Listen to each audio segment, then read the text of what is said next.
Addiction thinks in circles, whereas invention thinks in spirals. Yes. Yes. And I love it. And spiral is not one dot. It's actually one seed becoming bigger and bigger and bigger and bigger and bigger and bigger. So I'm grateful for that. And then two, just the pain just reminding me like this body is so amazing. Where else can you go other than inside? And when you're so almost like forced to face yourself, you find lots of love.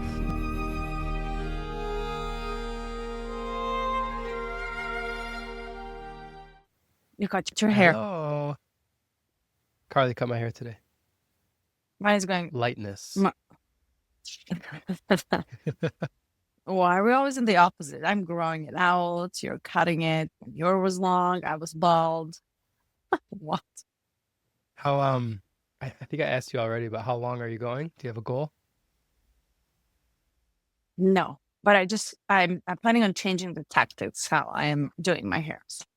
It will evolve, as it always. Have you ever seen a picture of me actually having a long hair? Oh no, you did not. No, I never have. Long, super curly, super girly. You would not recognize it, child. But yeah, it's evolution. Was this You know. before moving to the States? In the States too. Yeah. I was rocking it for 4 or 5 years. But it's just that it was just a phase. I'll send this to you. You will laugh. Like you will laugh. And I can't even recognize myself. But yeah, that was a pre-modern era. Okay. So I'm excited. what do you think about the number 30? 30. Oh my goodness. I was smiling a lot in this one, and then I was actually also like crying. And I feel like that's a good emotional summary of what this is, of what 30 is. It's like the deep pain of what it is to be human, and then like the absurdity of the experience. And it's funny because we were talking all weekend about our pearl sequences and going into it, and part of mine was really tapping into like the humor of like the cosmic humor, how it's the fractalization of source trying to experience everything, and then as the fractal trying to get back to source. So this is a good one, and actually I found this much earlier because I wrestle with the shadow pretty deeply in my life. I'm sure most people do, but I went and found it out and read through it. Like, I think we were only in like the single digits together. And I remember when I had found it and read it, I was weeping throughout. And it was a much heavier transmission at that time. And this time it felt very like synchronistic, lighter, and you know that feeling you get when you're like, of course, of course. That's how this felt to me. How about you? And when we were in the one digits, that was like a year ago, kind of. At least, yeah. I think maybe a year and a half. Two different seasons there. And you said you were crying. And as you were going through it today, was it like, did you experience also, you said you were laughing and you were also crying at the same time internally? Yeah. Yeah, actually, I mean, there was tears in my eyes. So externally crying Yeah. and then And was laughing it because, internally. you understand now shadow on a very different, from either different perspective or like maybe different experience? Yeah, it felt wildly different from the first time I found it. This time, Mm.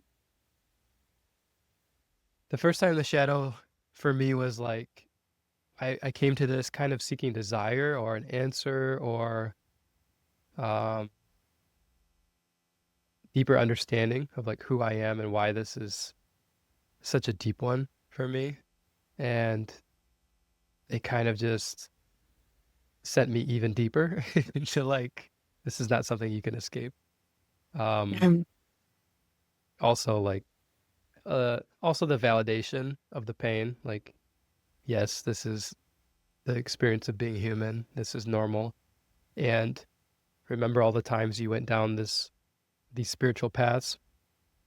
For me, um, there's one time in particular I went down like uh, a Gnostic path, which took me into this realm of like, well, you should be seeking only the highest and Mm. removing all negativity from your life and purifying your thoughts and your emotions. And also don't get trapped in the seeking itself because that desire will trap you. And I was like, in it, kind of feeling it absurd, but also like, okay, let's just go through it because there's, it seems like spiritual traditions, and this is what Richard talks about, have a tradition of promising a changed state at the end, like the enlightenment Mm. or the realization. And that's a part of, that's either explicit or implicit in most spiritual systems. So there's an element of like exhausting the desire, exhausting the desire to get rid of the desire even, Mhm. and an element of, and something that Dunia really helped me with, of, well, have you spent time or have you actually considered feeling and being in the longing itself, the Mm. yearning, the desiring itself? Wow.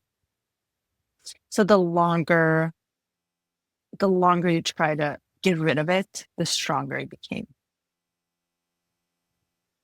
And Yeah. meaning, you're laughing,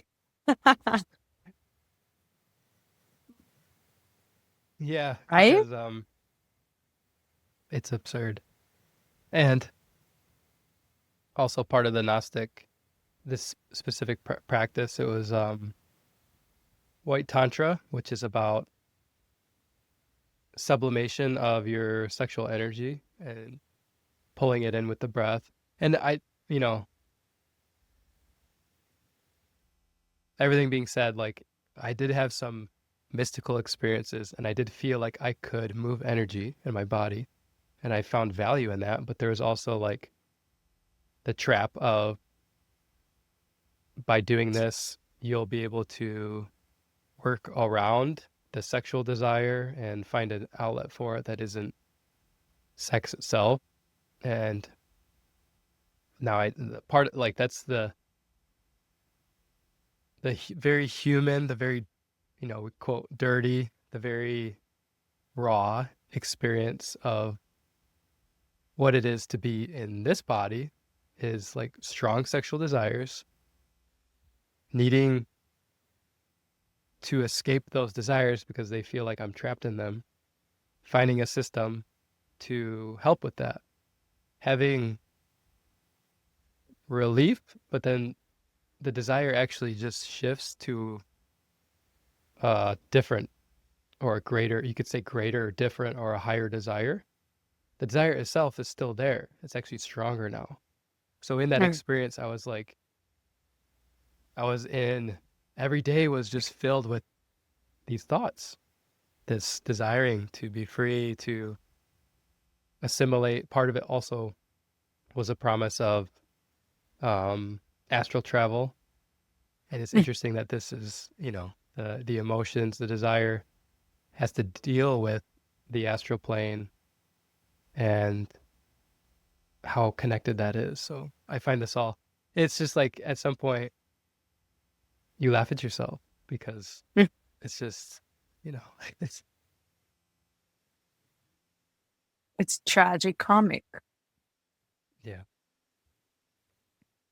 what I find interesting with this is like, it's like the more you fight it, the more you think of it or feel it, it's like it's wrong or right. And either extreme that you take out of it, you're almost defending yourself from it, though you want Yeah. it. And it's such a paradox. It's like you're feeling this deep longing, and it's like longing for something which activates your desire. And desire, and speaking in this sense, in your example, is the sexual desire. And the more you want it, the more it's destroying you. And this has this like power that is just like sucks you entirely in until it hurts so much that brings you to a true suffering. And this suffering is not just like a suffering on the level that we understand it. It's more like the longing itself really pulls you down into longing for more and never being actually fed by it. And itself, that process itself becomes so agonistic. It's like you're living in agony, you're burning in the fire. You want it so bad, yet nothing will satisfy it. And I really like how he explained this is like the shadow of desire is always going to be there. And how I understood it, it's more like on a collective level, we're almost pushed to desire so much to never satisfy it in order for us to evolve and eliminate it later on the city level and up. So it's like no matter what path we take, no matter what escape plan we try. And, this reminded me of Vipassana, because Vipassana is one of those paths that speaks specifically about it. Like you have to just be in the moment. And if you get into the desire, be careful not to get attached, because it's going to get glued to you. And the desire, not only sexual desire, but desire for bliss, for higher Yeah. states, for any desire. And it's like the teachings like that are telling you there is the path, and we succumb to it and we fall for it and we go and we try and we devote ourselves to the path and the tragedy in this for me is like we're missing the whole point was to actually not fight it, just to feel it and be manic about it. And in a Western culture, that is, a good way to get hospitalized if you are very much surrendering to the overall key. Right. Right. It's like Right. so terrifying that can rupture you in many places. But yeah, there's so much to say about the desire. Yeah. There's also like Good. there's like a coldness to this. Like when you zoom out far enough, it almost seems insensitive to say, like, ultimately the purpose of desire is to get human beings to make mistakes so that we can evolve. And no matter what Mm. experience we're in, or he says here, if there's anything that is still untried by humanity, then somewhere inside someone, the hunger of the 30th shadow will push them into trying it, no Mm. matter how outlandish or depraved it may be. And it really, it's like, in one sense, it answers and, what's the word I'm looking for here? Um, it's like satisfies the need for understanding why humans are apt for depravity.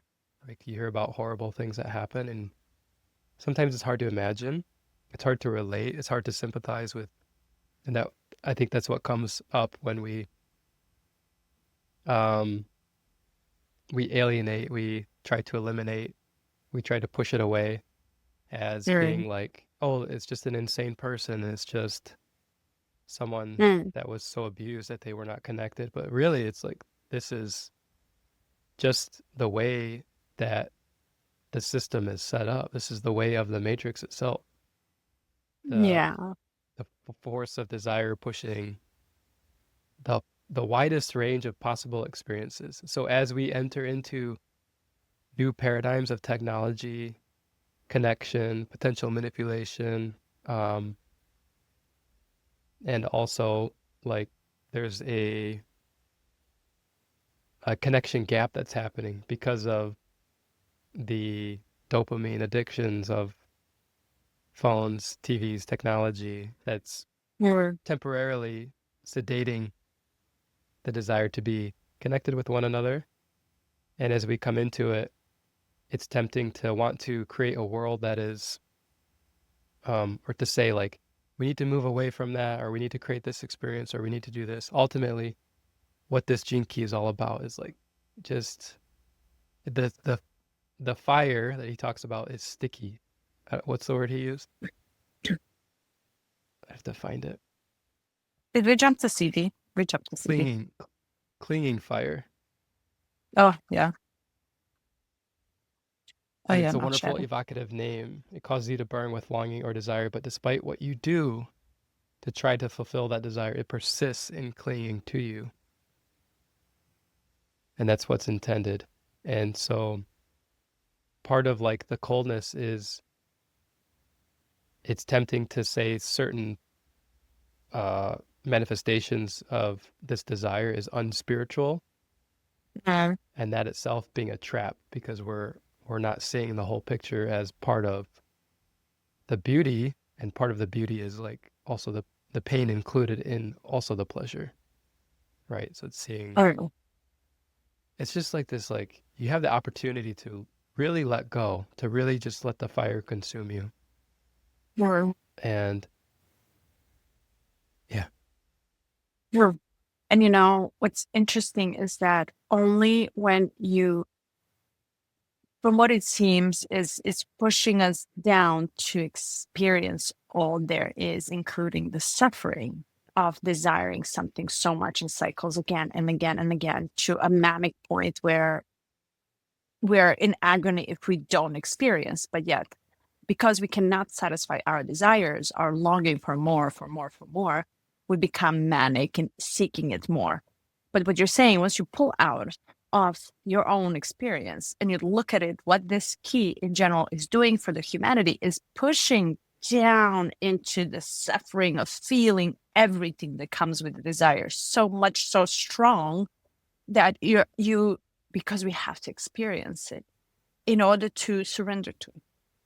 And I don't know if you ever experienced this exact inner manic ways of desiring something. And maybe that was the experience last time. But you see, it's the experience that comes in and it comes out. And you and I talk about the emotions as a layer that is just like kind of falling into the humanity through awareness. Oh, I have a lot of emotions. I don't know how to deal with them. And having capacity of awareness to deal with the emotions is really now the how. And this is where we jump in to help each other. If gosh, not help, but hold each other through the emotional roller coasters and the emotions that come with the agony of a manic behavior, almost like because the desire is unfulfilled.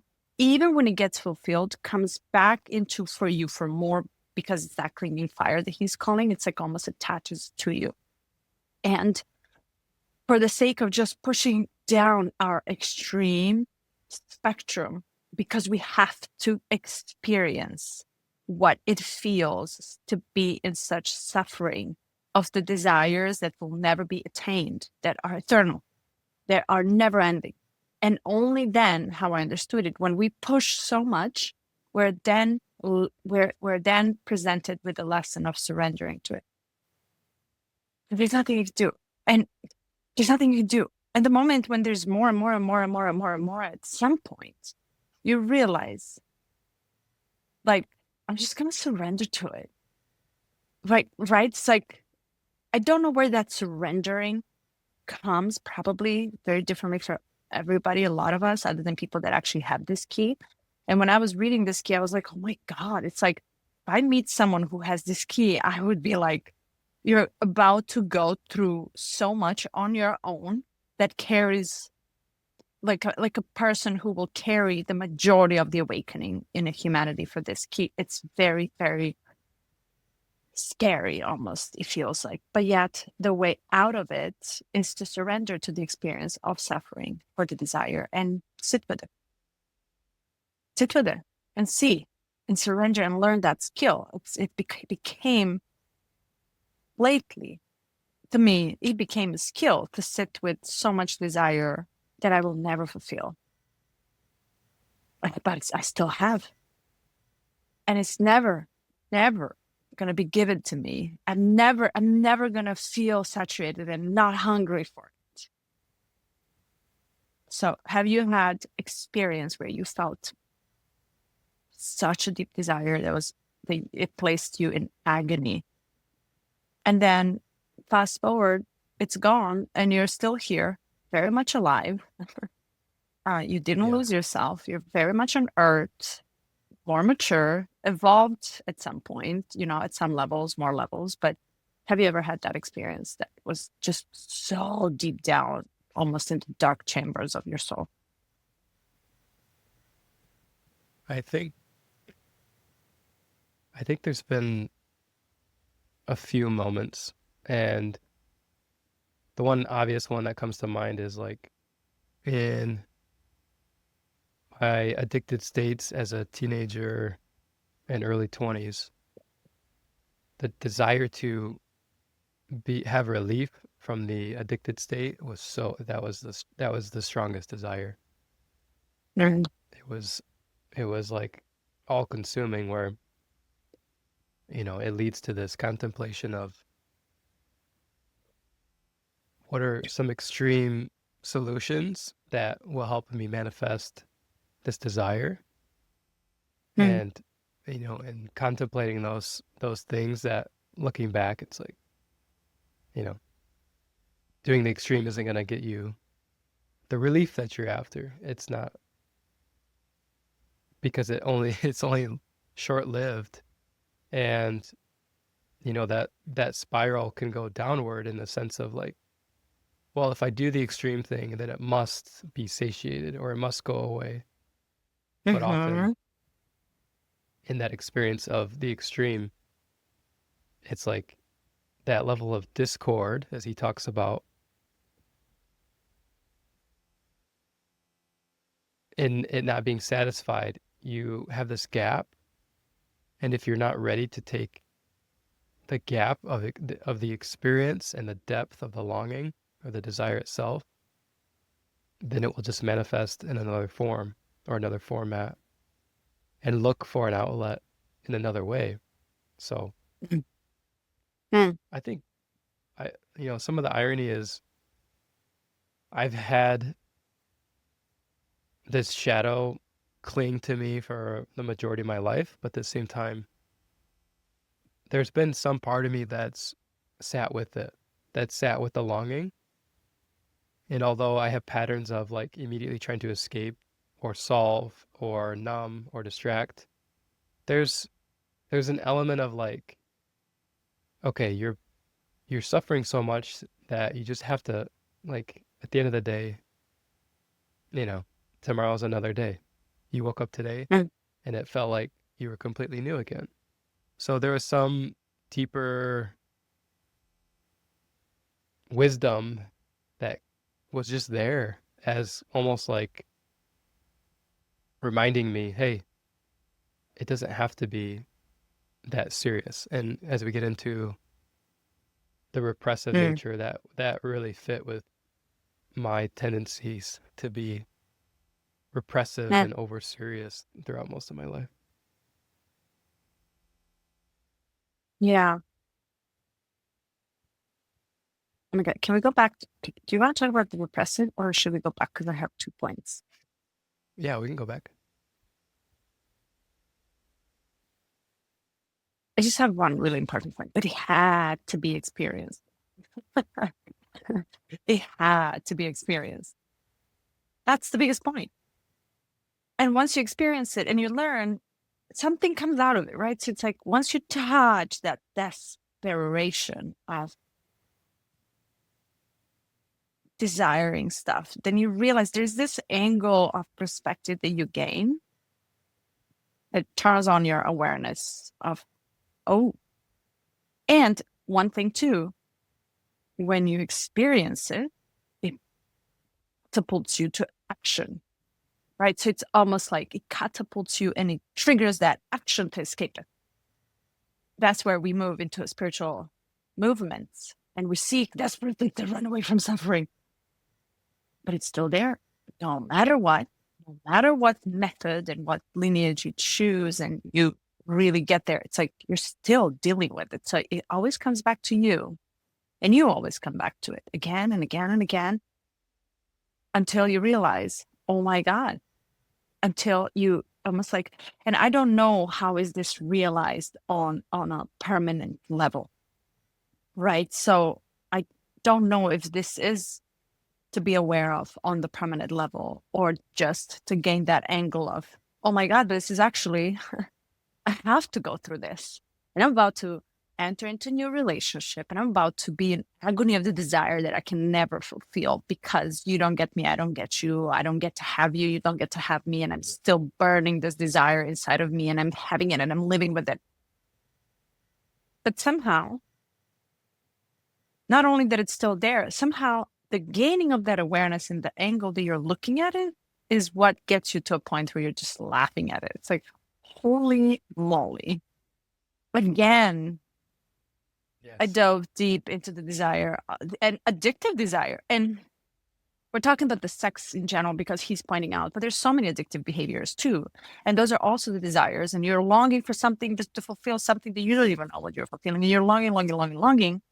And you want it, you don't know what you want it. Because we're all freaking crazy when we're operating at that level, if you really think about it in a layman terms. But the point is to experience it, and to actually, how I understand it, practice the skill of sitting in it longer and longer and longer until you start laughing at yourself because it's outrageously ridiculous. You kind of become really funny to yourself. But do you have any thoughts on that? The paradox. Yeah. Does the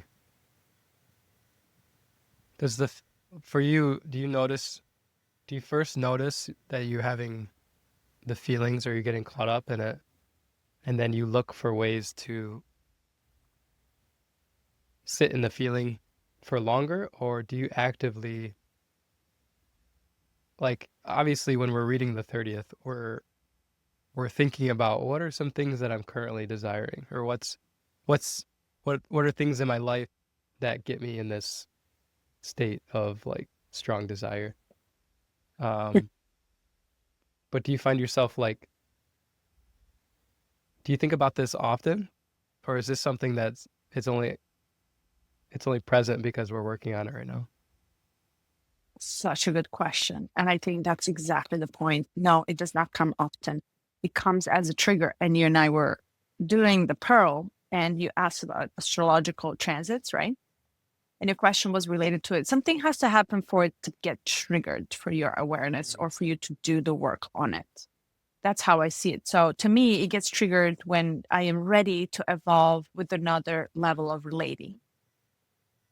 And relating meaning I can relate to the work that I'm doing, and then get really, like he even mentions, he's the desire to earn money, be famous, go public, right? Like do something.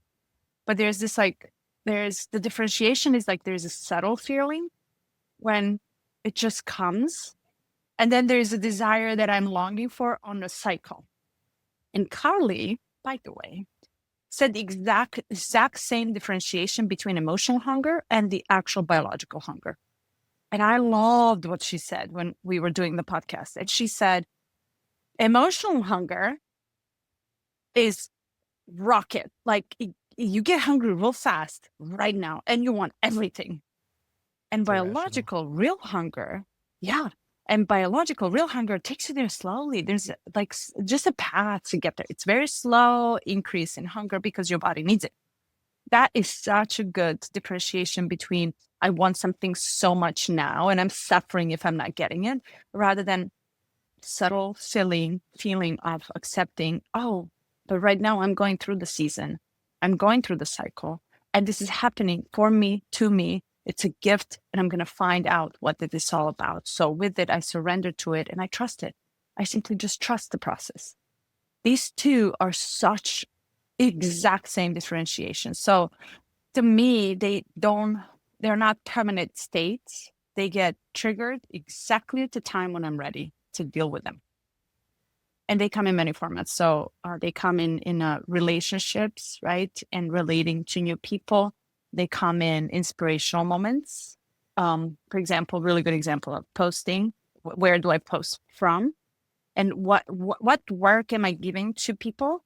And is it really for me and my recognition, or is it actually really because it's coming out of the heart? That difference is like more and more I practice it, more and more I can differentiate it, though I don't know. Yeah, I have to really sit with it and feel it. So did that answer your question? Yeah, yeah, I did. Yeah.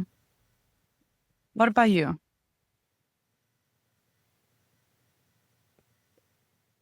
Do you I know what think you it's, ask? yeah, like, do I think Was about it this gene mm, key often? Do I think about desire often? Um, I would imagine I probably think about this more than the average person because I don't know. I maybe it's the opposite force of feeling repressed for so long, but I get the sense, and this is probably just some level of ego playing tricks, but I get this sense, and it sounds absurd to even say it, so I'm gonna laugh after, that mm. my desires are the strongest. in relating to what? Anything like the desires that I have, you have no clue how strong they can be. Like if you had to I love it. feel how strongly I desire things, you Well, would can you die. explain You wouldn't that? be able to handle it. So can you give an example? Like, tell me how strong they are. Like, tell me the manic episode that you had. Uh, I mean, did your eyes pop out of your head? what happens is I tend to um, create whatever scenario I can. Usually it's the fantasy, right? To have desire fulfilled and going through multiple iterations of possibilities. It's just like this lost boy experience of you're in Peter Pan land, um, and you're playing it out to the fullest extent. And I know that doesn't sound like extreme desire because it's not an emotional outpouring. Um, it's not like I'm showing up outside your house holding a boombox and singing a song to you. It's a much more internalized version. And maybe that's You why know, I go to like this place of no one can relate to me because it's so internal. It's such like a transformation of my internal states that I'm sure this is relatable for a lot of people that it's hard to feel like in the longing itself, it's hard to feel connected to a greater whole. And almost like in being trapped in the fire, you want someone else to validate where you're at. You want someone else to feel how you feel. And you can't ever know if that's true, much like in the experience of pain or pleasure. Like perhaps this is way more pleasure than anyone's ever felt, or perhaps this is way more pain than anyone's ever felt. We don't know. And that's part of like this fractalization. And I think that's it points back to the longing itself. Like the longing itself is what connects us. Ironically, it's the longing. It's like you want, yeah. like I want to melt together with you and just have the shared experience. And then we have reasons for wanting it with certain people and not others, but ultimately it's the desire to have it where everyone comes together and all of a sudden we're just the unified Mm, conscious field, right? It's like that's where it stems from. And that's like the ooh, when you read a good book, you listen to a good song, a great song, like today I had one and I have such a strong desire to send it to you, to send it to Carly, to send it to my friends because I want them to feel how I feel. And ultimately, in our experiences, it's not the same. It can never be the same. It's just a longing. Mm.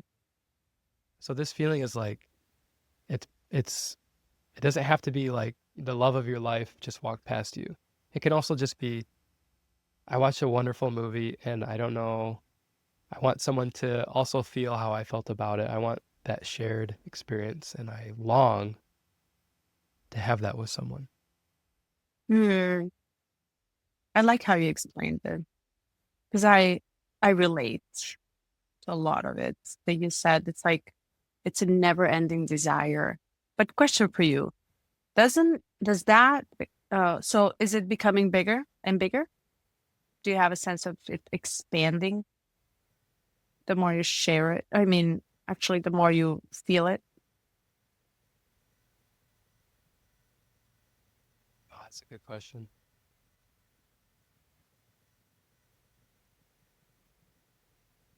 The more I feel the longing, that might be worth exploring. Because you know I it don't never know. ends. Yeah, that's the thing is like, I don't know if it's bigger or smaller, but it certainly continues. Mm. But here is my question: because it never ends, the only the only thing that actually happens is you become aware of how big it is and how much it's Right. getting bigger and bigger, and you can just have this sense of expansion of its potential that can go either way. That's how I understand it. It's like don't have the same experience to merge with someone that I had 10 years ago. And even if it was with the same person, it would be a very different experience because my capacity to expand to longing is bigger, or to expand the desire is bigger. And because it's an infinite desire, it's always going to be part of us. The only difference is really just expanding the potential to experience it, your own potential to experience the depth of it. That can go either way. The longing to merge and experience something together with someone, and also that equal suffering for never being able to merge. Mm. Yeah. Yeah. To pair with that, he says here at the end, um, it programs into our world into in a deep unconscious pessimism. So somewhere within every human being, a very uncomfortable truth resides that you can never transcend desire, and our denial of this truth is what causes us to live half-heartedly in the pairing of And the 29th. We do not fully indulge our desire because it is too terrifying. it will blow us up. Yeah. Can you imagine? I even wrote this. Can you imagine this? Like when it pushes down to the repressive nature, being so serious about it, or reactive nature, it's like the true feelings unleashed on a collective level might lead to an anarchy. That is the fear that it's held in check by this aspect of the 30th shadow. Can you imagine all of us, majority of us, Right. living in such chaotic expressions of never ending satisfaction of desires in desires? Can you imagine the collective anarchy? And can you also like, I was like, oh my God, I just wrote down what? I cannot even imagine. Thank God we have the shadow because it kind of holds it leveled at the same time. Yeah. Well, the irony is, or the paradox is that we are living this. We are Mhm. in a collective trapping of desire, but it's either repressed or channeled into something or it's sought after. It's instead Mhm. of becoming aware of it, right? It's it's driving a lot of the actions that we take. So the Doesn't it make you awareness, proud of human? yeah, it's like it's yeah, that's a good way to reframe it. It's like looking back on your trauma and your response to it and saying, "Thank you for getting me through it." on a collective Um, level, like, thank you for being so repressive, because this is a very strong force. This is a huge one. Like, yeah. we've read a lot of Jinki so far. 30 has some weight to it. It's heavy. Mm, yeah. Mm, yeah. All right. Whew. Anything else related to shadow?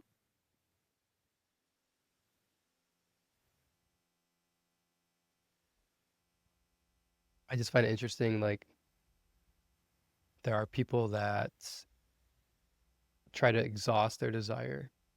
Um, I always find it interesting to look at the opposite spectrum. So for me, repression being a normalized thing where I grew up. So imagining people pushing themselves into that burning out, and I think of, like, I can only think of movies that represent it, like the Jordan Belfort, Wolf of Wall Street, kind of Mm, that alpha character, pursuing pleasure, hedonism by all means, and the downfall therein. And then also, you know, that movie struck me because it had such a climax, like such a peak. It was such a ride.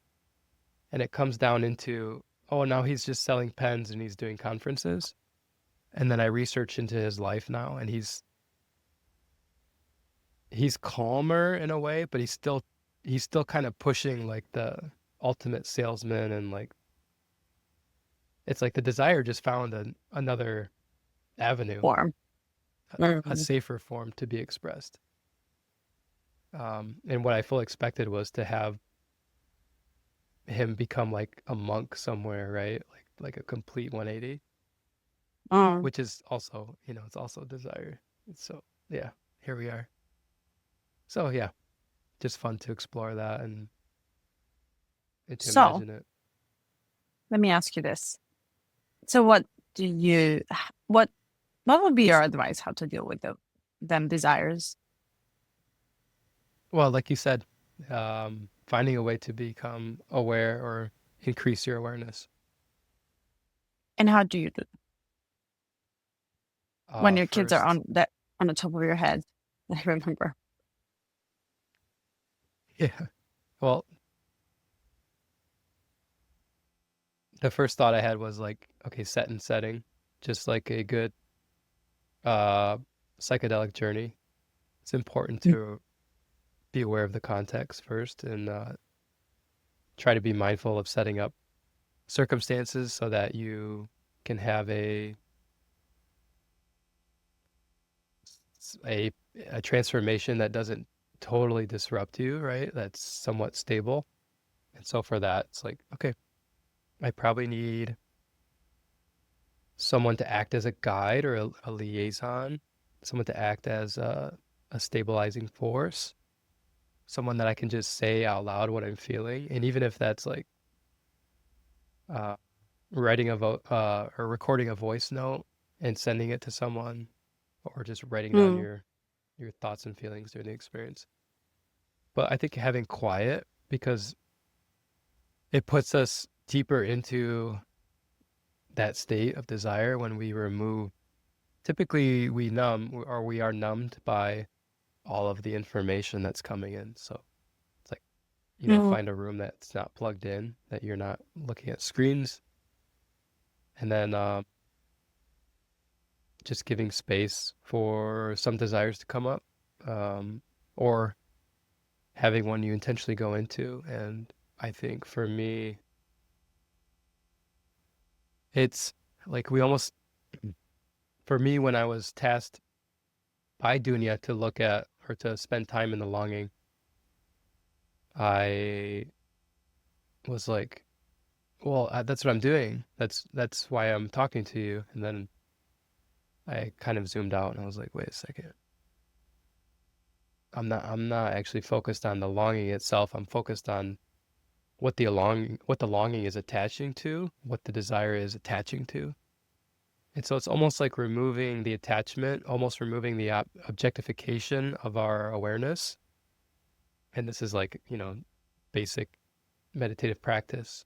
you try to pull back to identify with the watcher or the awareness itself.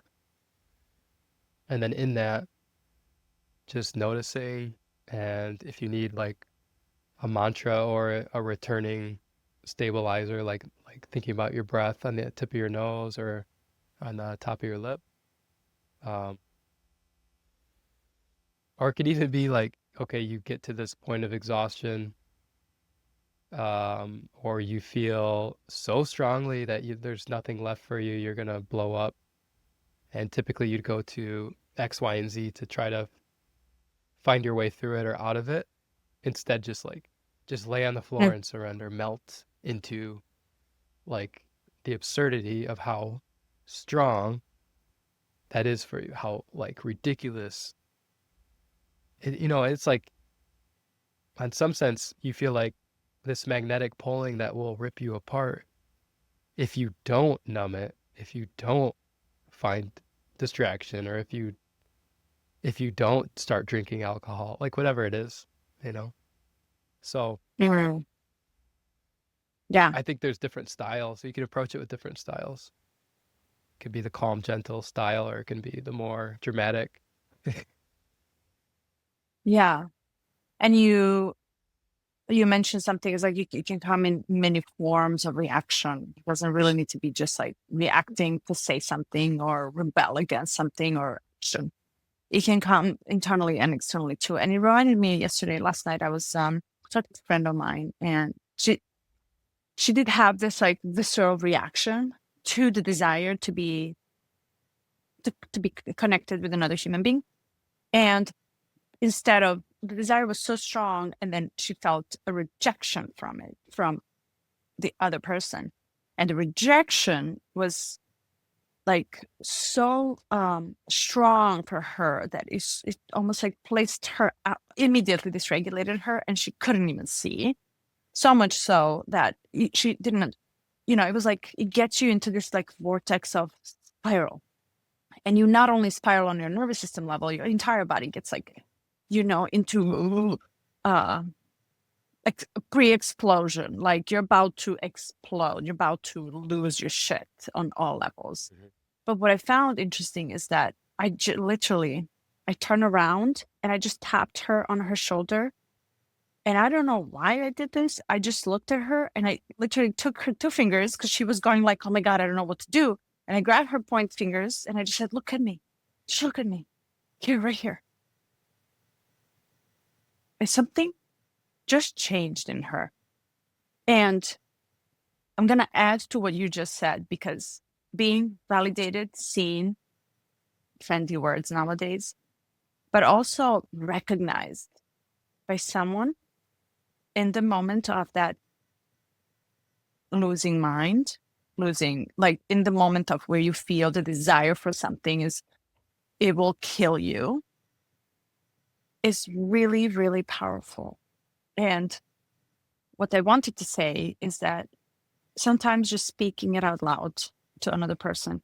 And yes, meditation works, calming down works, doing the breath work works for a lot of people, just to regulate back and sit with it in silence. But often it's very uncomfortable to do that too for a lot of people, which, isolation is scary for a lot of people. And being alone a lot I know many people that are directly like really dear to my heart that are very scared to be alone with their own thoughts without actually, cannot sustain loneliness in it because it's so strong. But also saying it out loud and naming it to a person who you trust is that it can be as simple as that, to allow you time to not only name it, but also recognize it inside of you and let it just be together with another person. Very, very powerful practice. You just have to find someone who you trust enough to be very raw and honest and transparent and to touch that truth, because ultimately desire that you have is your truth. Is your own truth. That doesn't mean you're going to action on it, including all types of ideas and desires and fantasies and you name it. But the darkness within us is part of us. We're just so afraid to touch it. And the desire can take deep down into the carnal darkness, deep, deep dark. And naming it sometimes, well, actually, a lot of times helps. This actually brings something up from 29 that we didn't quite get to, which is, I think it was kind of tapping into the shadow work. And something you said a while ago still is ruminating with me, which is like, not every thought that comes in is actually yours. Like, not every thought is meant to be identified with. And so, in that curiosity of like, part of shadow work is like, oh, I wonder how deep and dark my shadows can get. And as you start to explore, part of the fantasy is like, oh, it can go darker, it can go deeper, or maybe that too is also part of the experience. And then it's almost like you start navigating into the depths, and as you're in the cave, you see different hallways, or you start to what's the word? You start to see illusions of like different pathways that can take you deeper that might not actually be a part of like your true shadow. So in your experience with shadow work and dealing with, that those elements of like, is that thought yours or is that desire true? How do you navigate without losing Mm-hmm. losing yourself or losing your sense of like orientation? Yeah, really cool. Really good question. So it's when well, he says it here too. It's like your mind cannot stand dualities. You're either here or you're there. You're either in desire and pleasure or you're either in deep pain and suffering. It cannot take both. It's not designed to handle uh, paradox and duality inside of you. So you're often stuck in your mind, and all you have to do is just change your narrative. And the thoughts are just the tools, they're not truths. And if you look at it, how I deal with it when I feel that there's so much mind power doing its own and running the show, sometimes it's just guiding a person to change the narrative, to realize the power that the person has, because the mind is outside of you. It really is not part of you. It's like it takes you outside and it takes you far away from you and your own truth. So to bring back someone back to themselves is often the body is used as a tool. The change of narratives is used as a tool by just asking these questions. Is this true or not? Is it absolute true? And can you know, is it true? Because it's just a perception. And to gain that perspective and angle from where you're looking at gets you to that gap that he's talking about, where you get to be aware of, oh my God, I'm actually not trusting this because it can be different. And if it can be different, if I change the story now, it's still not true, but I have the power to change it and to bring back, like somehow to bring her back or them into the present moment of the experience. And that is never permanent. It is never once forever. It is just a current experience. And it brings a lot of factors, like it brings your conditioning, it brings your current environment that you're in, your stress, things that are you can control and majority that you can't control.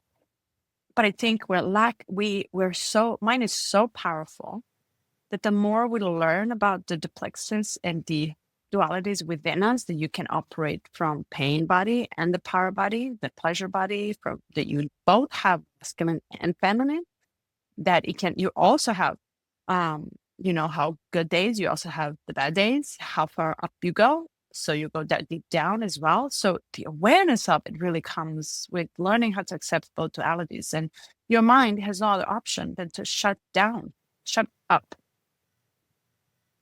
Because when you accept it on a deep level, when you accept it, you hold both sides of yourself, then your mind, that's when it becomes a joke. Your mind has nothing else to say. because not everything that is serving you is no longer valid for you. Did that answer your question? Yeah, I think so. Yeah, it's just I noticed that the ability to the ability to always go like one more layer, one more level, and it's almost like you start to confuse the reality of your experience and the possibilities of your imagination. But Mm. what I Mm-hmm. find useful for shadow work is Dostoevsky. He Mm-hmm. wrote about the the uh, the Russian Civil War and how it slowly started with like, you know, the working class fighting against the rulers, and then how over time the lines blurred until it was like a horrible mass hysteria of like murder and just terrible, terrible things. And something he wrote in one of his texts, he said, if we're unable to imagine ourselves, and I think this applies to also some of the tragedies of humanity in the past, if we're unable to imagine that we are capable of such darkness, then we will inevitably reenact it in time. We will find ourselves, and it's just a matter of like the consciousness. And so in that was like, oh, this is actually useful for the shadow work itself, in that we are capable. Like this is part of humanity, and instead of separating and saying, providing labels or concepts of why that's not part of me, it's like Mm-hmm. ultimately some part of us genetically, or you know, just the desire for survival. There's so many desires that can lead to those acts, those horrible things that have happened. Um, and Mm-hmm. so it's almost like being able to identify it releases it. And again, this is like when we resist the desire itself, it proliferates, it finds new ways of Mm-hmm. manifestation. So again, you know, the Can, darkness is a tool, right? Yeah, go ahead. yeah, can I just add to that? Like when we talk about the shadow work, because it's happening. Everybody's doing the shadow work nowadays, right? So when we speak about it, and I often wondered how much of it is truth, actually, Yeah. and how much of it is your truth. And I think that's what you asked earlier. It's like, what voice do you listen, and how do you know which one to listen? And is it really? Um, I wonder, is it really? Do you really need to know? The fact that you are willing to go down that elevator and potentially tap into your own darkness is everything. You can speak and narrate the story about it in the most horrid ways. That does not mean you're acting on it. That's the point. It's like Mm. you will never know. When I go down into the shadow and chambers of shadows, I believe in what I hear and see and feel in that Mm-hmm. moment. But if I were to go back and say, hey, last week I did this shadow work and that's my truth, I will be lying to myself. Right. Mm-hmm. And there's this clear distinction. It is the expression of your state in the moment when you are willing to go down and touch the darkness of it. And I think there's a key in this, that your honesty, transparency, and rawness play a big role. How raw and truthful you are to yourself to reveal what scares you the most, to Right. actually speak about that exact fear that you're hiding from yourself too. God forbid to say it in front of someone. And I think that's where the key is. It's like moment you come closer to it and you're actually looking at it directly and you give it a chance, and maybe as a possibility in just that moment. I'm not saying identity for the rest of your life. I'm saying that one moment of you tapping yourself so deeply into the darkness that you voice it. A lot of people are afraid to do it because they believe they will manifest it. And that's where you Mm-hmm. kind of don't believe that you have your own control over your mind. over your Right. actions and reactions in life, but coming down so deeply. You and I had touched.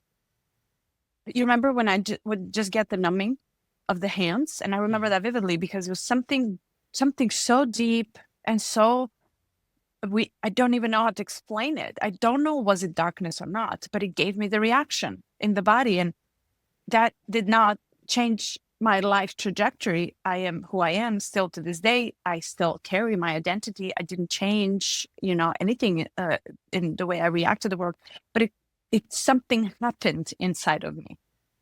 And I just in that moment, I was able to experience it directly because I trusted the space and I trusted I can say it, I can speak it out loud, I can experience it with you. This does not happen to me, does not happen when I'm sitting in silence. Actually, I'm lying. Recently, it did happen. And what happened is that I tapped, you're almost like you're tapping the nail in the head just enough to tip it over. It's like the last drop, and then the domino effect happens. And that domino effect is just bang, bang, bang, bang, bang, realization, one after another, one after another. And I'm like, I want to hide under the cover. Oh my God, what is happening? Because it's so much revelation, so much release that comes out to awareness that I'm like, when is this going to stop? Damn it. Because it's one after another and it goes back and it kind of does not even choose what lane. It's a chain reaction backwards. So I just want to add to that the shadow work, no matter what, it's just actually your willingness to look into depths of your parts and those dark chambers and caves that you are afraid to go to. And that's where I think Mhm. where the magic is actually there. And you being willing to say, hey, right now I see you as this massive sexual predator. It doesn't mean that's you are, but name it if it wants to be named, right? So that fear of even saying it out loud to yourself is so scary. And I think we need to really start doing that. That's more important than that's where, that's how I see the shadow work is like, you never know if it's Yeah. a truth. And that's not the point. The point is your willingness to get to it and actually look into it directly, as scary as it gets. It reminds me of the Bruce Lee looking at his demons, right? So it's like, look Yeah. at it. I just, do you feel this? Did Yeah, you feel that's it? Do you feel it? yeah. Yeah, yeah, yeah. Right. And now I'm going to ask you, how often are you about to enter into the dark room of your own inner self and that cave? And how often are you like, I can't say it. Can't say it. Can't say it. What my fantasies are, what my addictions are. Can't say it. Not ready. Right. Everybody goes Um, through it. No, not ready. mhm. But eventually you're going to get ready. Might as well just start Yeah. practicing. Yeah. And recently I've been much more brave and doing the naming process and stepping in and um just honoring it in the moment. But I realize that not everyone's ready for To receive it. how brave I am, or yeah, like if I'm sharing it because it's like I have to get it off my chest. And Yeah. God bless Carly because she's put up with some crazy statements that I've given to her, but I'm like, hey, maybe yeah, maybe this is my shadow, and she's like, what the fuck? We're just hanging out here. What are you talking I about? love it. So I don't have like the, as a Pisces, I'm like, I didn't realize you weren't already this deep with me. I'm just over here on a spiritual journey. Um, but yeah, I found Mm. just naming it and not attaching. I mean, initially it was like, oh shit, this is part of who I am. And Mm. when it came up, it was we were at a conference in Vegas, and the speaker was like, turn to someone randomly next to you, and we all comply, and I want you to say, if you knew me, you'd know this about me. And then I want you to say, if you really knew me, you'd know this about me. And then everyone in the room, it was like a competition of like, what's the darkest possible thing you can come up with. And in that setting, it was hard not to identify with the thing I'm saying because I'm almost introducing myself to a stranger as, if you knew me, you'd know this. And I'm like, I got caught up. I didn't know what to say for the second one because I'm like, well, I have some weird shadows that I I can identify are part of like an experience that I've had, but I don't think it's not like I'm actively out here manifesting these things. But if I don't say the weird shit, then you're gonna think I'm just making like being like the nice guy, like, oh, I work too hard, whatever, like the interview answer. Um, so initially in that, like in being opened up in public like that, for me, it was like it was hard. I kind of carried that for a couple months after, like, why didn't I have anything to say? Because the guy across from me, he was like, if you knew me, you'd know that I grew up in a sex cult. He's like, if you really knew me, you'd know that part of me liked it. And I was like, and he went first, and I'm like, oh shit, I gotta come up with something. Did you? He made me feel really good about myself. Um, it was like a sexual fantasy. Like if you really knew me, you know that I like to tie up women. And he's like, oh yeah, yeah. A lot of people like to do Normal. that. It was like, I'm like, yeah. Well, how do I?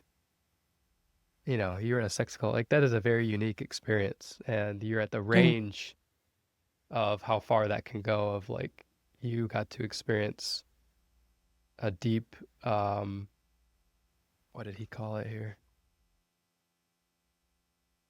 Almost like the ugly expression of desire, right?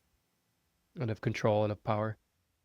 Mm. So in that difficult setting, right? Like it almost puts you in a place of competition or wanting to fit in or wanting to like have something that's big or have something that's really dark. And then over time it was like, you know, that's that was that was something that I desired during that time. And now it's not even present. And then But it you see, changes. but did you see what happened? Have you ever wondered maybe that's why, exactly why it's no longer maybe present to that intensity because you were able to voice it out and say it? Yeah. And how powerful is just acknowledging it, but being so clear about it, crystal clear, and dare to acknowledge it, not to you, it to you too, but also to another person. And I think that's where the Mhm. power sits. It's like we're now more able to receive kinkiness from people. Like, I just recently interviewed Eclectic Witch. Oh my God, I loved the podcast. But the amount of information and how proud she was to call herself Eclectic Witch. Oh my God. It is just so beautiful to normalize the things and not take them seriously. Right. You're weird, you're banned from society. Yeah, we live in a cancel culture, but at the same time, there's a lot of us that are accepting the weirdness in each other. Weirdness. It's actually a new normal. So just naming it and acknowledging it, just naming it. If I were to just so powerful, so Yeah. powerful, as dark as it can get. But thread Hmm. thread carefully, Yeah. thread Yeah. carefully, you Ultimately, specifically, because you're pearl, meaning ultimately choose you the wisely where you share your energy. right. Yeah, because Yeah, ultimately the purpose of shadow work is to step into the fear and to be able to transmute it into the love and the lightness, right?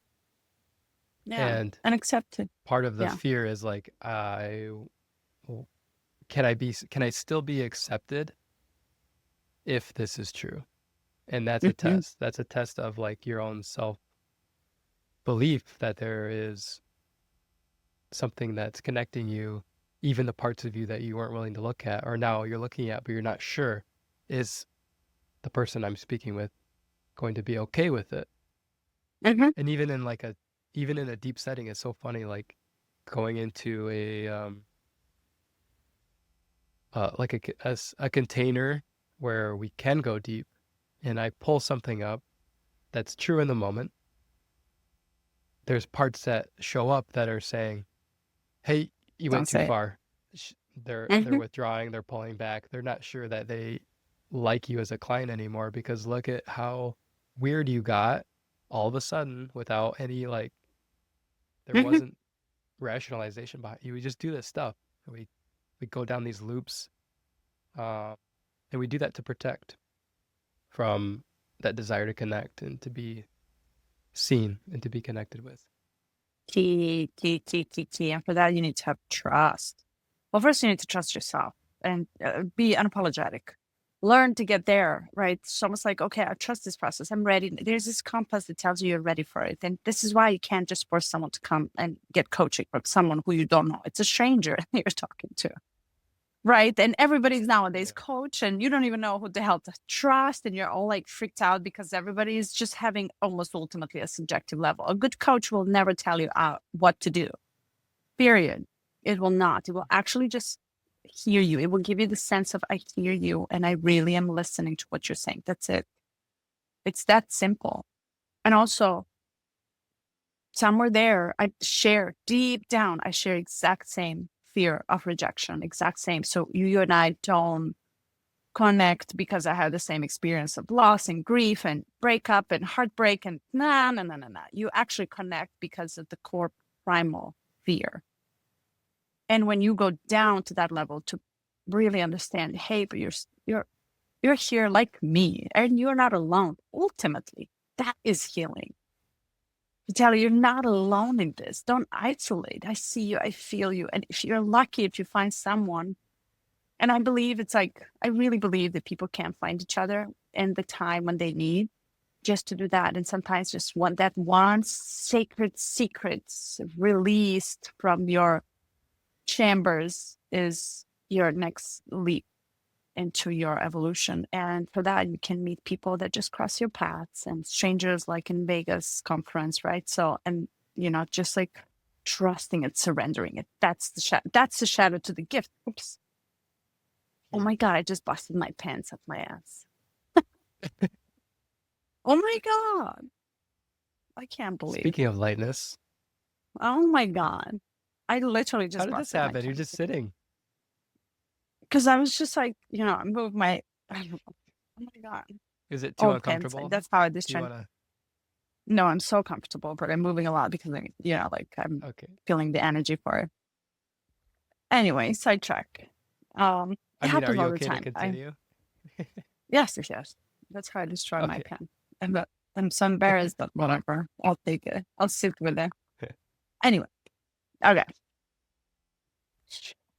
Can we touch base on the higher mind versus lower mind, or AKA the ego mind? Yeah. That it's.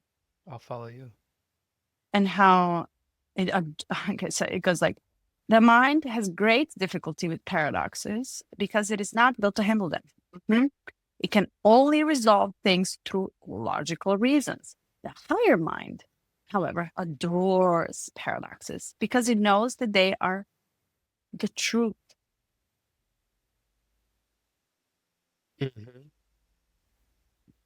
Yeah. Is this shadow still? That's gift. Lightness. Yes. Okay.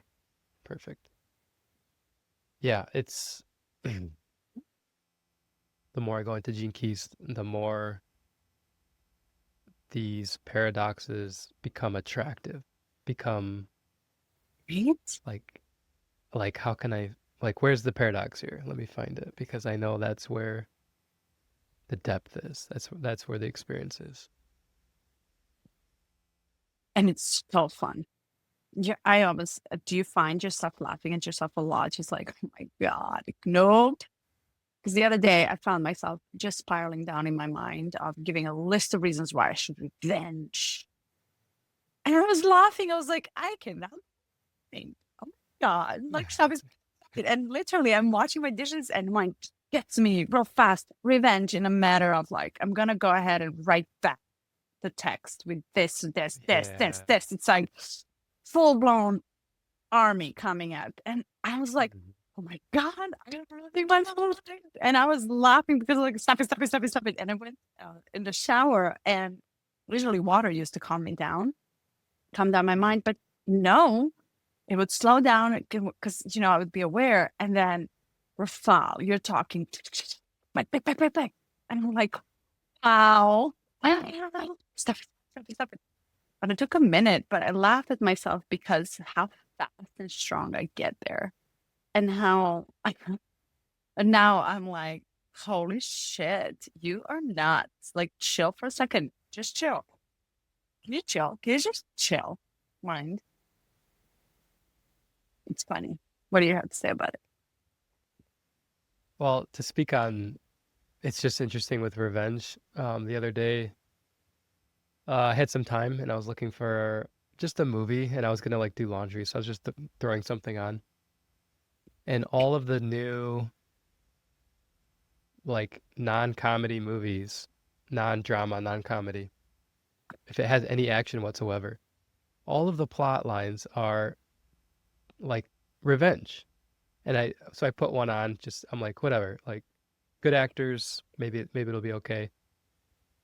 It was good cinematography, beautiful movie, but the plot just I couldn't handle it because it was one guy getting revenge because his family was disrupted in some way, so he goes and he kills so and so, and then this family flies over from China, and the brother then kills this guy, and then that family has revenge, and it just kept going. It was like the you know the Romeo and Juliet story, just annihilation of a whole ecosystem of two families because this need for gratification and revenge. So um, Mm-hmm. I'm a little disgusted by modern movie writing because it just dives in full force and it just tries to satisfy that urge for revenge. And I think it's like, you know, on some level we feel like victims. And so it's just a validation of the victimhood. But back to paradox. That's what we need. That's exactly what we need in order to move to gifts, as Mhm. per Richard. Yeah. So you surrender to the helplessness of being a normal human being. It's, he says it's a new operating wavelength for humanity. Mm. And we're not talking about escaping life by making light of it. On the contrary, we're talking about entering more deeply into the suffering than ever before. And that is like he kind of painted a picture on the collective level of this gene key manifesting and how it'll be thousands of years before like the city really comes in and we'll not know what form humanity will take because this is like the desire is so baked into the genetic coding, the genetic matrix of passing along genetic material. It puts us in places of life and experience that go beyond like our personal desires. He says it's almost like the genetic desire itself can get us killed because it's so strong. Mm-hmm. So, and just realizing the mortality and the weakness that we have as part of this experience, we just like how ridiculous is so much of it, if not all of it. How ridiculous, you know? I mean, and also how fun, right? Yeah. Because you will have to trust implicitly in Mhm. your desire to transcend. Watch. Not only do you not trust yourself with the desire that can be carnal in nature, but you actually have to trust the desire itself. And that will help you transcend. How it's like, yeah, no. So that's why the 1,000 years sounds about right because we're not there yet to even get to this level of what? Don't it makes me But mad that what it's really, going to take that long. well, I thought it's happening in our lifetime. So, admittedly, oh, the deepest desire. now, no, no, no, no. Yes, let me experience this magical transformation. But or this of disappearing, you mean? yeah, yeah, and the And irony just is being like gone into nothingness. you won't be there. It'll be such a different experience, right? That you like the you that we identify with, the I that I identify with, Yeah. will be I totally love, yeah, yeah, different. I love that we can't even imagine it. And yet we so want to get there. yeah. Get me there. We can't even, there's no, it's like not even possible to comprehend. Mhm. And he says, it is not that you become helpless in a victim sense, but that you realize you are beyond needing help. Mm. That's a good Now, one. let me And add, then the since magic we're going on happens. this. Go Yeah. ahead. You discover you can enter into the expanded state of consciousness that is guiding the overall game. This gives you Mm. access to a higher level of functioning, and you realize it was simply your distrust all along that was making your life seem so difficult. Yeah, easier said And than to done. add to that, because this gift, this is a gift that knows desires do not necessarily have to be followed, but they have to be felt. Mm. So really, the advice, Feel. if we had people that listen to what we advise, we will probably canceled in a minute. Following the desires. No, follow. Listen. It's scary. Oh, can I ask you this? Mm. When human awareness penetrates down into the emotional system in this depth of desire, there is a huge sense of freedom that emerges. Have you experienced this? When you go down so deep and you acknowledge it and you realize what it is, something just lifts off. Oh, how do you, how would you personally put that into words? Is it like the noticing, or is it like the zooming Exactly. out to? Okay. Have you ever experienced? There's this one experience, I don't know if I told you about this, where I was crossing the street back in my hometown. And at that right moment, there was no human around me, busy street, no cars left or right. I was in a paused time and I was passing through the street and I just looked around. I was like, the time just paused, but I'm walking. And it was as if I just entered into a gap of time, into something that just stopped, but I was still continuing. And that's the closest I can explain it. It's like you don't know what it is, but it's there. You don't know what's happening, but you're accepting it. And it comes only when you touch the gates of your darkness, of the depth of unwanted things inside of you. And I can't call them, I'm taking that back, all the darkness, but unwanted.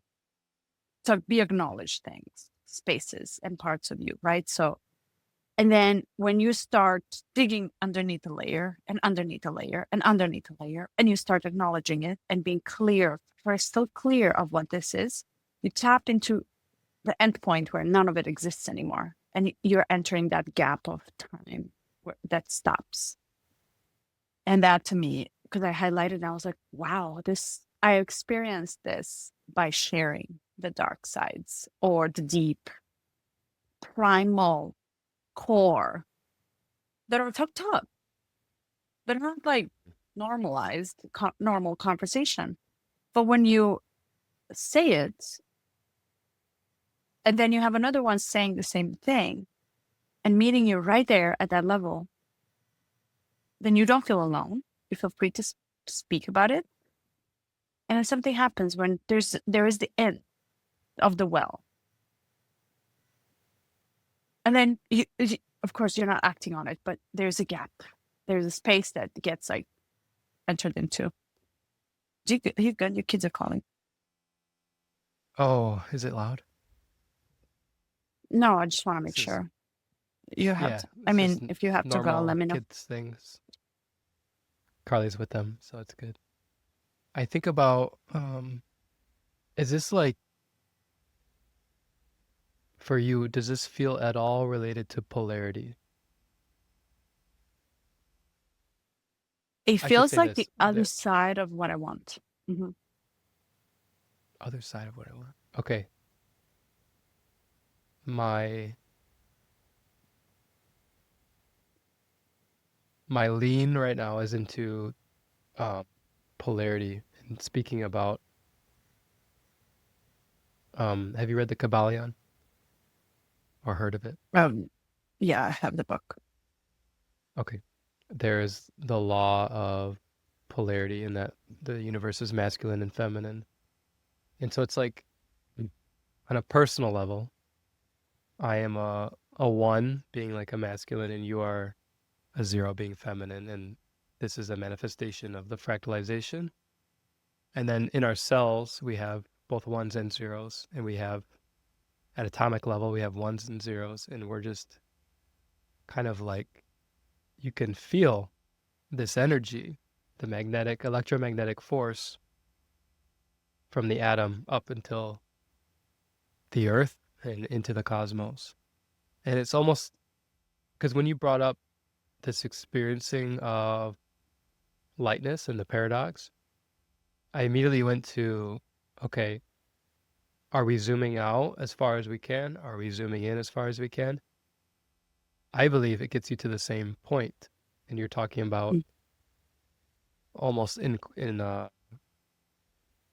quantum mechanics, quantum biology, or whatever they call it. It's this place called like 0 point energy, where there's not an explanation for it. It's similar to like dark matter on a cosmic level. This beyondness that also doesn't have form, but it holds energy, and it's like emanating from nothing. So we reach it when we go all the way out, we go all the way in, or Hmm. we stand between with the felt sense of both, with the felt sense of being like isolated in the polarity, feeling this push pull between us. And even as I'm talking about it, I'm getting like a little bit of the goosebumps, the body high, the lightness. Like it just feels light Mm. to venture forth into the unknown. And that's what it is. I'm almost using language to deconstruct this experiencing that we're having for myself in ways that are familiar to me so that I can venture out, step out into what the hell is it? Like what that behind me I got now here, and this tool of getting to the edge and then stepping further out. And it's interesting Yeah. that you said you found it when you are willing to go into the depths. Yes. I so when I'm willing to go to the depths because something triggers it. And the more it's like growing the capacity on both sides of the coin. No, but if you say you need a healing, who's gonna come in on your class? Let me heal you. Nobody needs a healing. Nobody's gonna sign up for your healing class. True. But in reality, we all do. Because we're running away from it so much. And what I find is like it gets triggered so much because I extend my potential to the opposite side of the darkness. And it almost like the force is pulling you back. And when it's pulling you back, the best to me, what it gets really soft, how it lands softly on me is in the company of other that is at the same level understanding you and that you trust. So I think to me that is more healing because you have this you don't have a sense of isolation and separateness from another human being, like you have acceptance and acknowledgement and understanding that it's so, so deep on your primal core level. But yeah, you can't be in the middle unless you experience both sides. So if we start a relationship, let's start with how we're going to end. Who wants to start a relationship like that? Let's talk about the ending. See, it's like, you lady, you're crazy. But it's the truth. It's gonna end. Well, What let's are you do it. afraid of? From here on out, I Let's talk about the challenge you. end first. Yeah. I We mean, we kind kind of of did do touch this with, base on end. yeah, we did. Yeah. Yeah. And if we step deeper into some kind of business partnership or whatever else, we would do well to start with that understanding that Ending. the end. Yeah. Yeah. How tragic. But yeah, but Right? you face the tragedy head on and you say, okay, it can't possibly get worse than reality. Like the reality that this will come to an end. We don't know how or why. That doesn't matter. As long Yeah. as each of us is not holding on to this idea, this form, or this manifestation, then we can come together in lightness and in truth. And I think this is what this True. gift is all about. Ultimately, ideally, you can share the experience. You can find someone to connect with in the depths or in the lightness. But I was thinking of Teal Swan's experience. She grew up as part of a sex cult, a sex slave, and she was put into a hole naked with like stinging nettle, and she just was put in there for days, and she didn't know if she was going to get food. She didn't know if she was going to get out to see her family, and her family didn't believe her. So she was totally isolated. And the way she found freedom was by accepting that state of helplessness, Mm.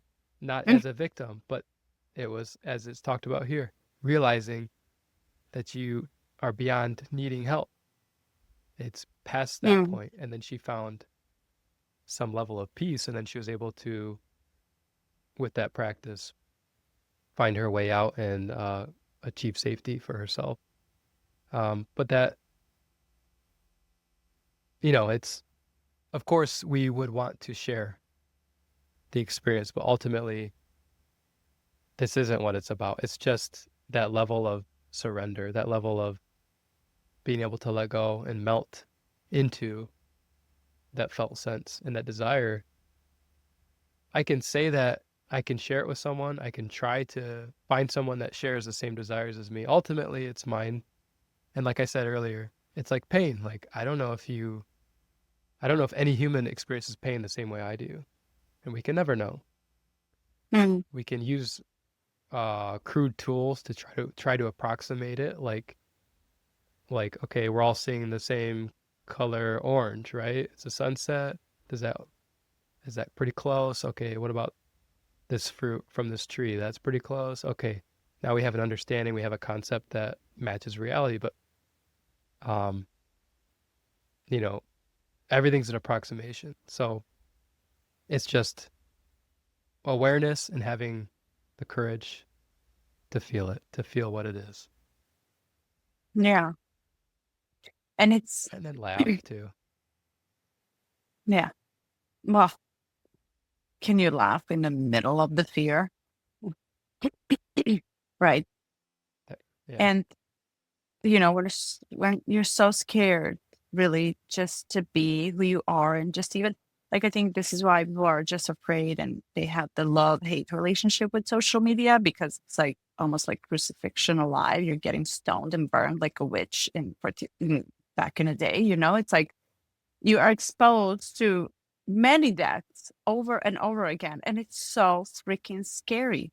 And just to give you the example, Lizzo was headlining the WeHo Pride last night, and I didn't know that this is what happened. You know who Lizzo is, right? yeah, yeah, yeah. And I didn't know she was actually totally off the scene for a couple of years due to the litigations from her dancers. And she was just crying last night at the stage. And she's like, oh my God, you guys, I mean, you're the only ones. She said something in a matter of like, but you never left me. You never left me. You're the only one that actually wanted me back. And she was invited to headline together with Paris Hilton.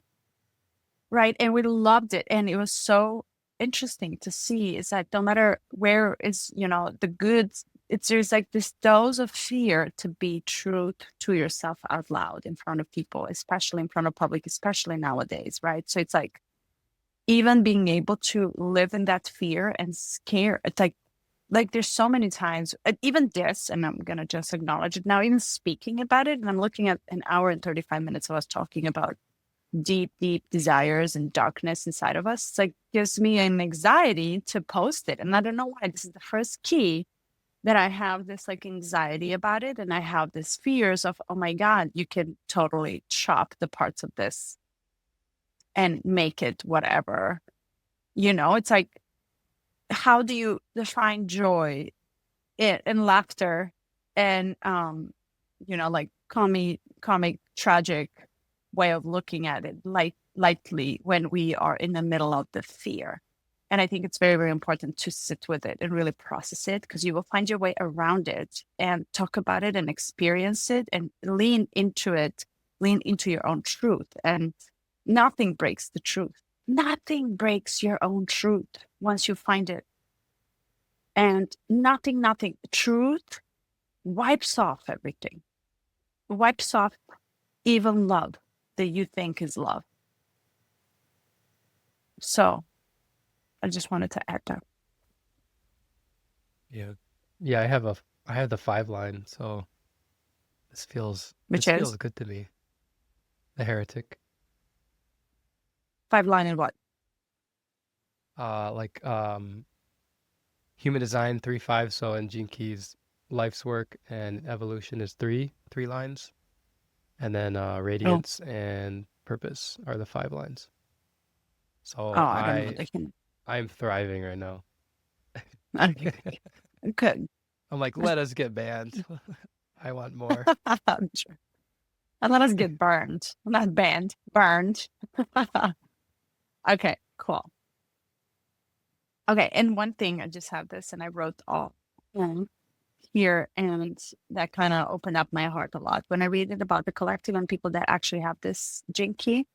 It goes, the role of the 30th city is literally to burn out all human desire from our DNA. This means that humans who attain the city are really performing an important genetic task on behalf of the entire collective.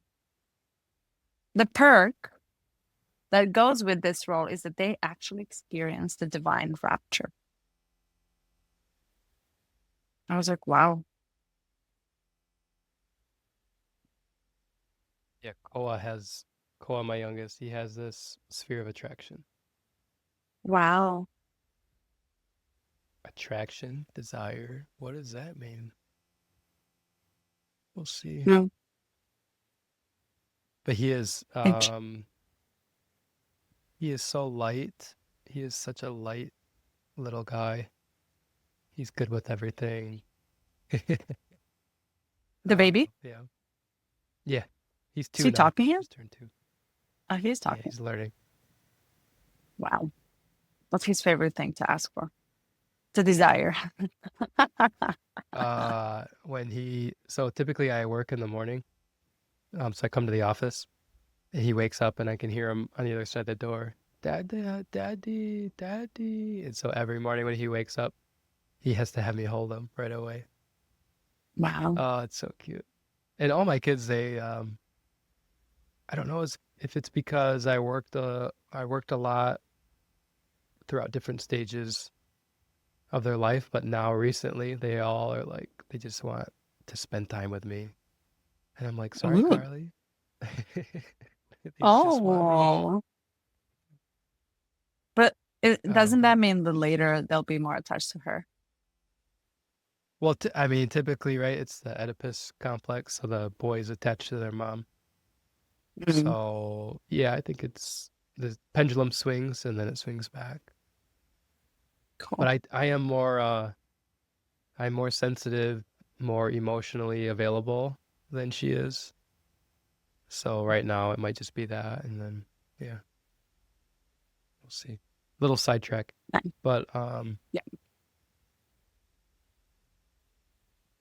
yeah, kind of touching on, like you have some fear coming up around exposure potentially. Hmm.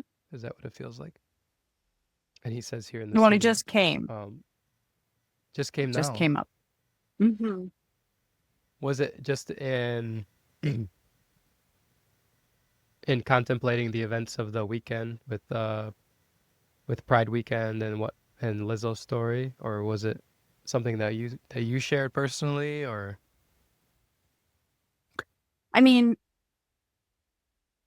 you know how I said something has to trigger it, something has to poke it, like something has to just nudge it a little bit for your awareness to yeah. expand and you start thinking in a different way. So I think it's just another layer of added reality. It's like, okay, with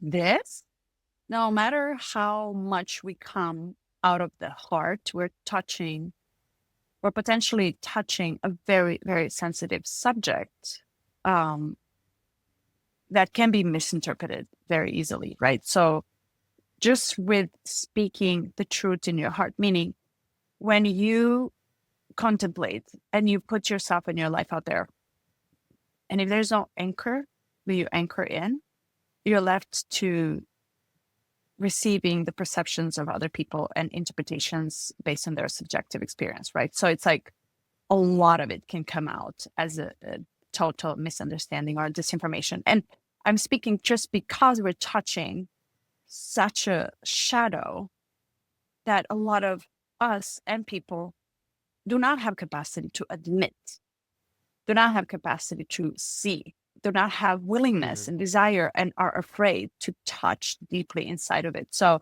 with it itself comes this like wave of just like fear, feel it was like air of fear.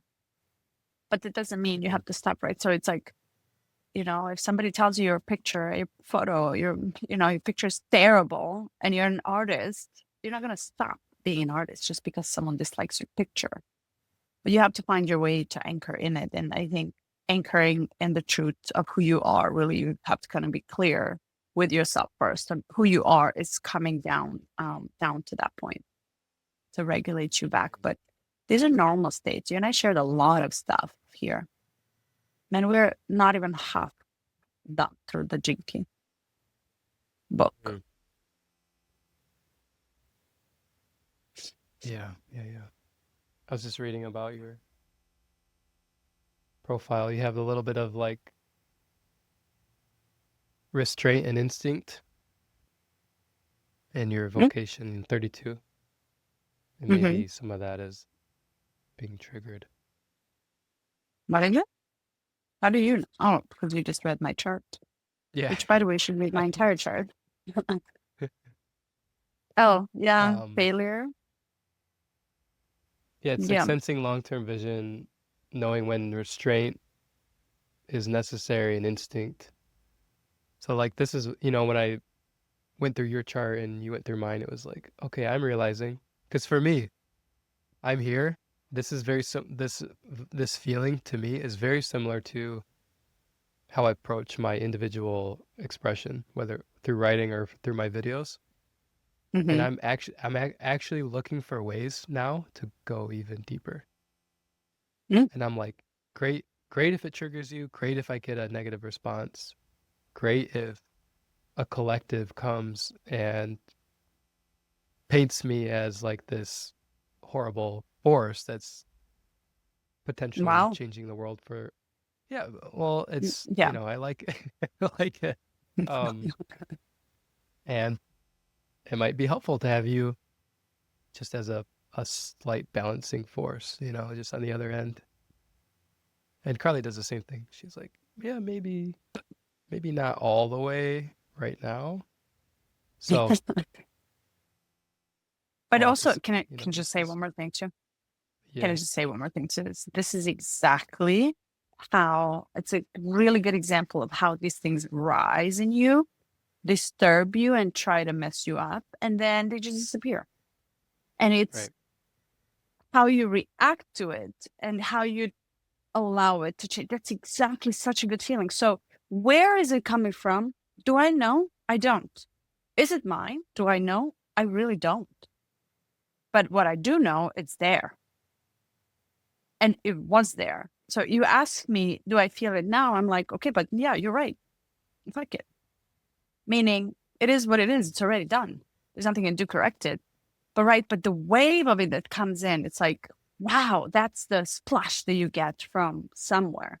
And just to sidetrack again, yesterday I was reading, I'm following this guy who is like geothermic, some sort of like sun scientist, galactic planetary sites. Anyway, he's analyzing on a physics with a lot of data and data points, the flares that are coming from the sun and how they kind of flare out and all the spots and dots and how this radiates electromagnet waves and what angle they're coming towards the earth and everything else. It's such a new field. And I'm like, oh my God, this is so interesting because I've never actually was curious about understanding that, right? So to give you the example, 2 days ago, I started having vertigo that I've never had in my life ever. You're talking vertigo that I can't even go to the kitchen without actually fainting. And I was like, this is here. This is, there's like this like heaviness right up my eyes and it takes my entire brain. This is something I've never known, but should I go to the doctor? Because I'm freaking out right now. I'm going to faint. And it lasted for hours. And I happened to run into his video that explains exactly the same exact thing, something related to us actually being so disbalanced. And I'm like, wow, you asked me, am I feeling it today? No.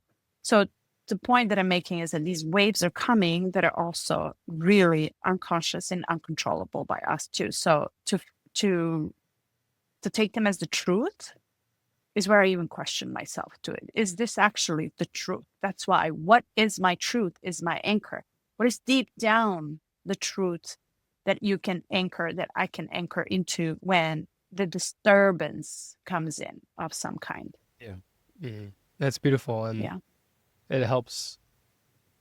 I think that's kind of where I find comfort in sharing so deeply because ultimately I know I'm just attempting to share my truth with, like I said earlier, crude tools Mm. through language. And it just approximates. It doesn't get there. We just get close to it. And so if someone's going to Mm. take issue with how it came across to them, I'm like, I would love to get to know you and find out where you're coming from because your experience is going to be naturally very different than mine. I can't possibly know where you're coming from. Mm. I can assume you're trying to approximate your truth and that something that I said triggered you. Let that just be that and just be in what that is. And great for you for also putting yourself out there and leaving a comment that goes against what you're viewing because there's also like this desire to be accepted and how that, I better agree with the narrative lest I stand out. So it is what it is. Oh, Ultimately, we're just trying to get close to it, but we can't with language. And ironic which is that so we interesting. Oh, we go ahead. think in words, You're right? delaying. That's So why. it oh yeah. Okay, So go it ahead. limits this experience of truth. And often we try to paint a story or tell a story externally or internally about what our truth is. And really, it's like your work, you always go back to can you feel the longing? And this is a good time to pull this in. Um, you've it involves mystical suicide, talking about the city, a complete immersion in the fires of divine longing. You finally gave up everything, even the desire to transcend. All desires merge into the one primal desire, the desire with no target, the essence of all creation and the pure longing at the heart of the life force itself. This is talking about that electromagnetism. There is a mystery here that is carved into our English language and captured in the word belonging. We can Mm. only truly belong in the world when we can utterly be our longing. Mm. If I could drop this mic, I would. I love that one.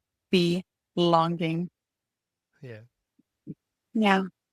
And thanks for sharing. I think it's really cool because after reading your pearl and how this comes out on both sides for you in duality, it's really, really cool to learn from it. It's like such a good example of how you find yourself into just being you, Yeah. being yourself. Yeah. Yeah, the Jinkies, the more I step into them, because when I first looked at a chart, it was like so complex and kind of Mhm. intimidating.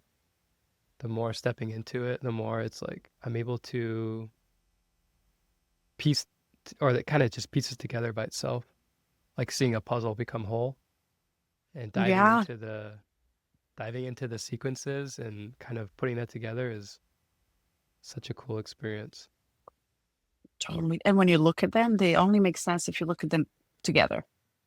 Oh, almost like you kind of put the puzzles together, which is, really cool to discover. But yeah, it's like a prophecy, almost like it's all, yeah, it's very contemplative. But Mhm. thank you. This was really cool. This one was Thank you. hard. Yeah, This one was big, big, big. surprisingly hard. Yeah. Yeah, 31 up Yeah. next. Sounding your Yep. truth. Oh my gosh, it's so, Seriously? yeah, sounding your truth. Are you for real? Oh my God. And all I'm talking is like Moment. truth, truth, truth. Like, Beautiful. do you have 31? Yeah, it's my pearl. Arrogance leadership. Oh yeah. But- All right, buddy. This All right. was a good Thanks for the one. 2 hours. Ciao. Love you. See you Ciao. soon. Love you. Bye.